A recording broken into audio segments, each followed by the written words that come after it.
प्रारंभिक मानव जीवन मानव इतिहास का सबसे लंबा और आधारभूत चरण था। यह वह समय था जब मनुष्य ने प्रकृति के बीच रहकर जीवित रहने की कला सीखी। भोजन, आवास और सुरक्षा के लिए निरंतर संघर्ष करते हुए मानव ने धीरे धीरे शारीरिक, मानसिक और सामाजिक विकास किया, जिसने आगे चलकर सभ्यता के उदय का मार्ग प्रशस्त किया। प्रारंभिक मानव शिकारी संग्रह करता था। वह जंगली पशुओं का शिकार करता, फल फूल, कंदमूल और बीज इकट्ठा करता था। भोजन की तलाश में वह एक स्थान से दूसरे स्थान पर घूमता रहता था, इसलिए उसका जीवन घुमंतु था। प्राकृतिक संसाधनों पर पूर्ण निर्भरता के कारण मानव पर्यावरण के प्रति अत्यंत संवेदनशील था। प्रारंभिक मानव गुफाओं, चट्टानों की ओट, वृक्षों के नीचे या अस्थायी झोपड़ियों में रहता था।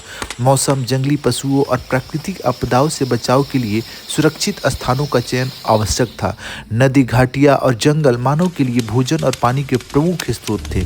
मानव ने पत्थरों से बने सरल औजारों का उपयोग किया, जैसे हाथ, कुल्हाड़ी, खुरचनी और फलक। समय के साथ औजारों में सुधार हुआ। आग की खोज ने मानव जीवन में क्रांतिकारी परिवर्तन किया। भोजन पकाना, ठंड से बचाव और जंगली पशुओं से सुरक्षा संभव हुई।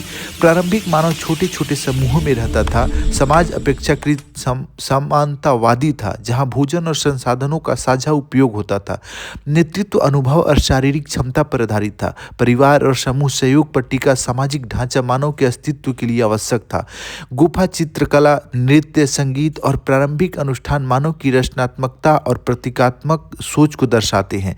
इन गतिविधियों से स्पष्ट होता है कि प्रारंभिक मानव केवल जीवित रहने तक सीमित नहीं था, बल्कि सौंदर्यबोध और सामूहिक पहचान भी विकसित कर चुका था। तो प्रारंभिक मानव जीवन संघर्ष, अनुकूलन और नवाचार की कहानी है। इसी काल में मानव ने औजार निर्माण, आग के उपयोग और सामाजिक सहयोग जैसी मूलभूत क्षमताएं विकसित की।